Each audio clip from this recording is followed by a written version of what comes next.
nigga at 16, grinding with no direction. You pull up, stop, and look both ways, like intersections. The thought of money and having things spreading like these infections. After school, it's the block campaigning, the everyday's election. Fast forward 25, cool nigga out on his grind. Between jobs, but got a side hustle, it's eat or die. With pocket change, he cops supplies. And church seen the most plots and lies. Religious views conservative, fall and have faith, we're called by God. Your host, your boy, Yay, Dallas Connect. I got my man Star here, finally. Mr. Ever So Busy, stays in the streets. How you feeling today? Man, I feel good, man. I'm at a great event, man. I'm in a great space. Feel good. That's what's up, man. We're here at the Cosign Mag event. Shout out to KG, Say Brill. Y'all did a wonderful job with this event. I'm having a blast just to be here. But I just had something I wanted to say to you. Me personally, I had an event that I wanted to do, and it was for a tape that I was thinking of with poetry and music, and it was called STAR. And my STAR stood for situations that are real. And I think I heard somewhere that your name, STAR, is an acronym. Is that true? What does STAR stand for? No, it's not an acronym, but what it is a metaphor. And the metaphor is for what we all had a potential to be. You know what I mean? I think me, myself, everything I get myself into, I represent that.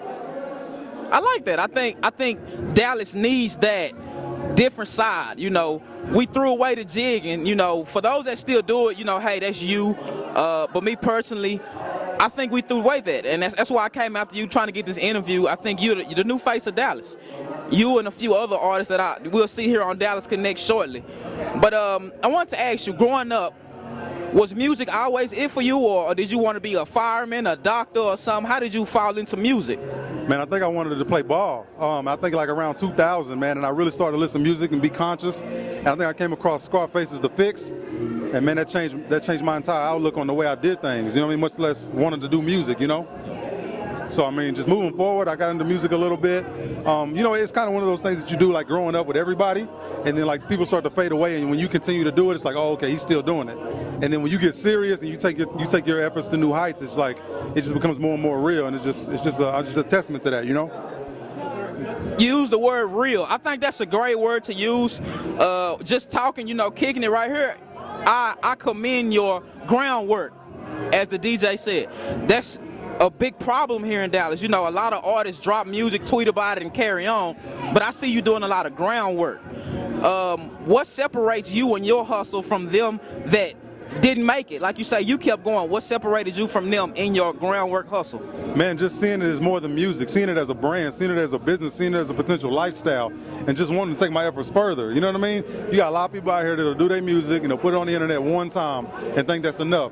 You know, they get the impression that there's somebody that they're not, that they're bigger, and I've never looked at things that way. I've always wanted to be somebody. I've always wanted to take my efforts further, not in a competition sense, just take my efforts further than the next person.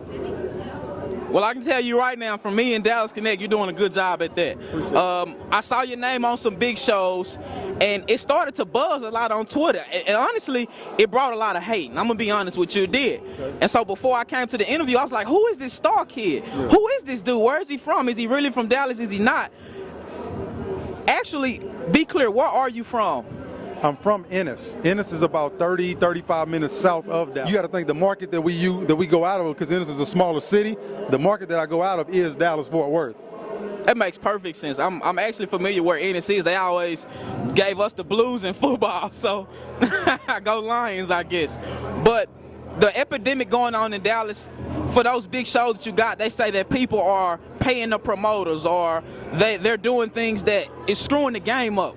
How did you work out those big shows? Because we talked about it on Twitter. You made it very clear. I did not do anything I was not supposed to do. So set the record straight for everybody right now with the ticket sales.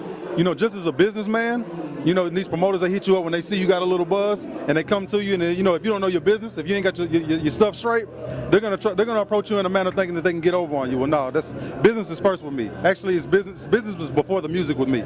So we had to get that right before I sold a ticket, before I even said I was gonna do any of these shows. And then like going forward, it was like, okay, well, we want you to do X amount of tickets, and I'm like, okay, well, I want X amount of dollars. You see what I'm saying? And whenever we started to do that, and I started to build that relationship, that rapport with these promoters, and they knew I was doing these shows, they knew I was going to bring people regardless if I had tickets or not, I became exempt from all of that. That makes perfect sense. Glad you could finally clear it up.